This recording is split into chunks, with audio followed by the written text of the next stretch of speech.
साथियों नमस्कार। Sky concept lab में आप लोग का स्वागत है। आज चैप्टर 1.4 यानी पहले चैप्टर का चौथा वीडियो 3 वीडियो अपलोड हो चुका है।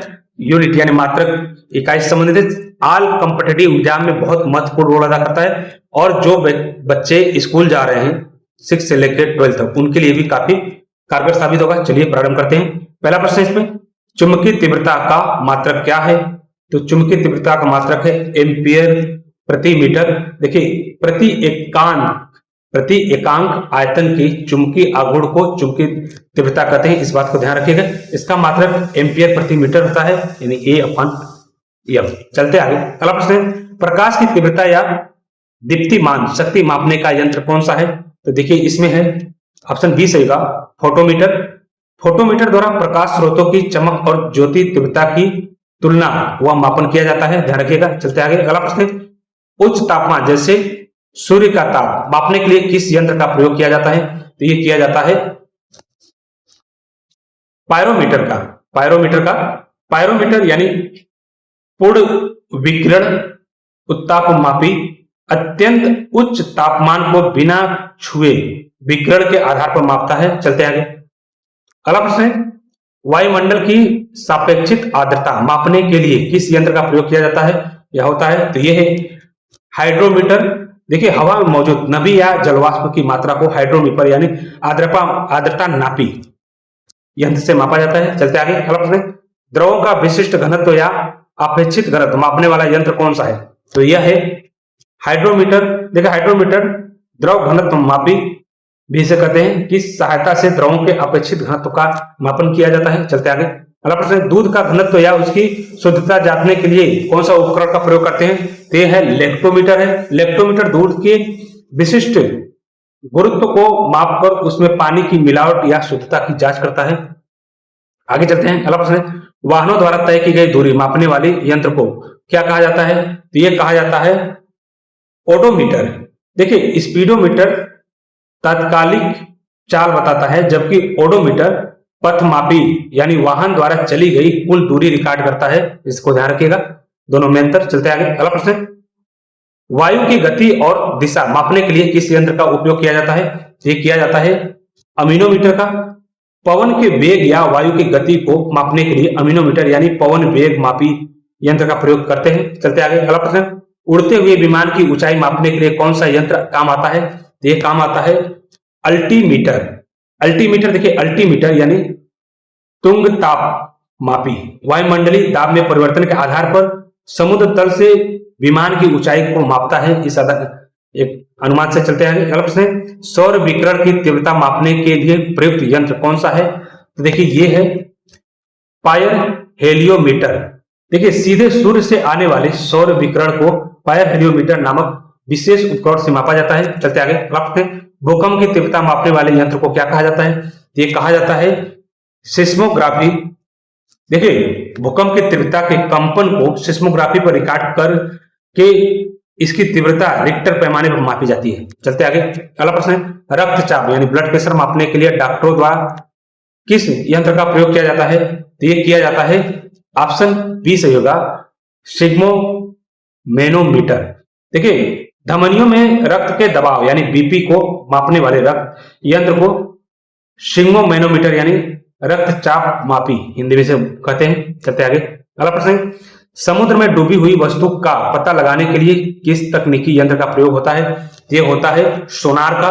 देखिए सोनार पराश्रव्य तरंगों के जरिए पानी के अंदर पनडुब्बियों या मलबे का पता लगाया जाता है इससे। चलते आगे। अगला प्रश्न, झूठ पकड़ने वाले यंत्र को किस नाम से जाना जाता है? तो ये जाना जाता है पॉलीग्राफ। तो ये पॉलीग्राफ टेस्ट के दौरान व्यक्ति के रक्तचाप, नाड़ी और श्वसन दर में होने वाले बदलाव से झूठ का पता लगाया जाता है। चलते आगे। अगला प्रश्न, समुद्र की सतह पर तेल के प्रसार या गुरुत्वाकर्षण विसंगति को मापने के लिए किसका प्रयोग होता है? तो ये होता है ग्रेविमीटर का। देखिए ग्रेविमीटर पानी के भीतर या जमीन के नीचे गुरुत्वीय क्षेत्र में सूक्ष्म बदलाव को मापता है। चलते आगे। अगला प्रश्न, प्रत्यास्था गुणांक का एसआई मात्रक क्या है? तो ये है न्यूटन प्रति मीटर स्क्वायर या पास्कल। देखिए प्रतिबल अपान विकृति को प्रस्थापना या गुणांक कहते हैं, यानी प्रति बल अपान विकृति को क्या बोलते हैं? प्रस्थापना कहते हैं।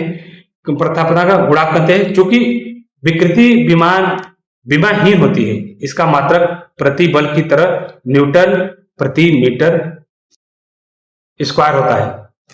चलते हैं आगे। अगला प्रश्न, निम्नलिखित में से कौन सी एक विमानहीन राशि है? तो देखिए ये विकृति जी बिल्कुल सही, अपेक्षित घनत्व ये भी ठीक है, और अपवर्तनांक यानी उपरोक्त में से सभी। देखिए समान राशियों के अनुपात, जैसे लंबाई अपान लंबाई या घनत्व अपान घनत्व के कारण इन सभी का कोई मात्रक या विमा नहीं होती है। चलते आगे। अगला प्रश्न, बल या CGS पद्धति मात्रक क्या होता है? बल का CGS पद्धति में क्या मात्रक है? तो देखिए इसका है डाइन। CGS पद्धति में बल का मात्रक डाइन होता है। तो 1 न्यूटन बराबर 10⁵ डाइन के होता है, ध्यान रखिएगा। चलते आगे। अगला प्रश्न, ऊर्जा या कार्य का CGS पद्धति में क्या मात्रक है? तो इसका है अर्ग। देखिए कार्य का CGS मात्रक अर्ग है 1 जूल बराबर 10�7 अर्ग होता है, ध्यान रखिएगा। चलते आगे। अगला प्रश्न, बल का विमी सूत्र क्या है? तो देखिए बल का विमी सूत्र इसमें से B है। देखिए बल बराबर द्रव्यमान गुणित त्वरण होता है। तो इस आधार पर विमी सूत्र MLT घाते -2 बनता है। तो यानी ऑप्शन बी सही होगा। M1 L1 T घाते -2। चलते आगे। अगला प्रश्न, कार्य और ऊर्जा का विमी सूत्र क्या होता है? तो देखिए इसमें से ऑप्शन बी सही होगा। M1L2 T घाते -2।